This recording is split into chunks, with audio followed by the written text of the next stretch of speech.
In the deepest woods of Slavic folklore, far from villages and sunlight, stands a hut. But not an ordinary one. This house spins. This house moves. It stands on two enormous chicken legs.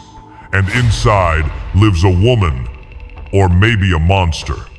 She is called Baba Yaga, the name whispered around fires, feared in lullabies, and etched into the bones of old stories. They say she has iron teeth, hair like twisted roots, eyes that glow like dying embers. They say she flies in a mortar, pushes with a pestle, and sweeps away her tracks with a silver birch broom. She does not walk, she hunts. But Baba Yaga is not always a villain. In one tale, she devours the lost. In another, she tests them. She lives beyond good and evil. She is the forest's judgment, cold, ancient, and wild. If you speak the right words, her door will open. If you fail, it may never be seen again. Baba Yaga is chaos wrapped in wisdom, a riddle in bones and smoke, a lesson dressed as fear. She doesn't simply appear.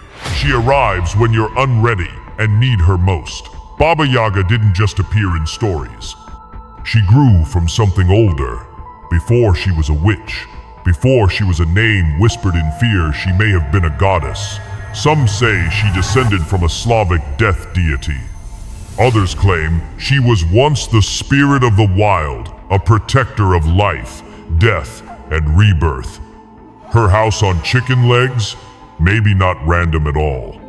Some scholars see it as a symbol of shamanic journeys, or the old tombs raised on stilts to keep the dead above the ground, and her mortar and pestle, not just witch tools but ancient symbols of transformation, of grinding down what was, to make way for what will be. In Slavic lands, where winter kills and forests stretch forever, people feared what they didn't understand.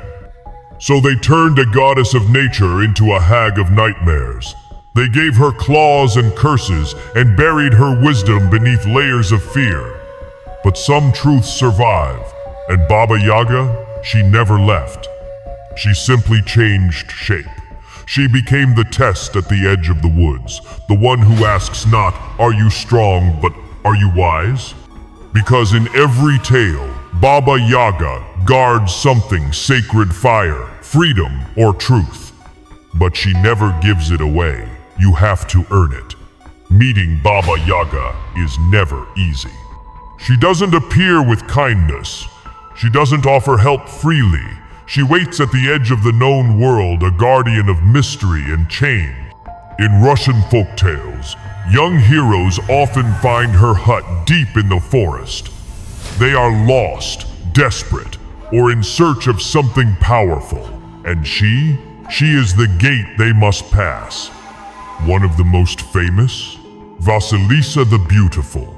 Orphaned and sent into the woods by her cruel stepmother, Vasilisa is told to fetch fire from Baba Yaga's hut. She arrives terrified, but she is clever. She listens. She respects the old witch's rules, and she carries a magic doll, a gift from her dying mother, which helps her survive the impossible tasks Baba Yaga demands. In the end, Baba Yaga gives her the fire, a skull burning with magical flame. It lights Vasilisa's way. It burns her enemies. It marks her transformation. Not just escape, evolution. Baba Yaga doesn't want obedience. She wants awareness.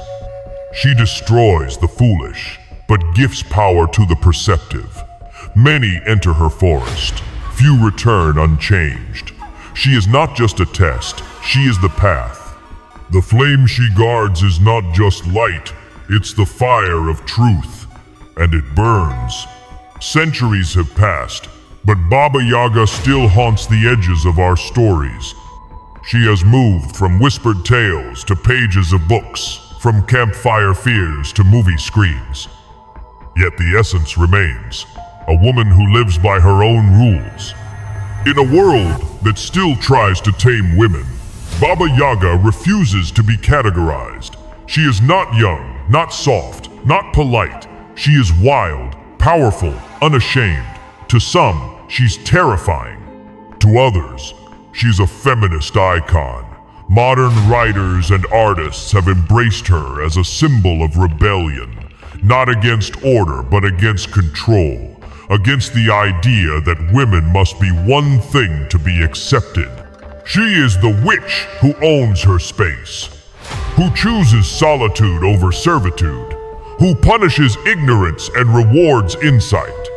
In classrooms, she's studied as a mythic archetype.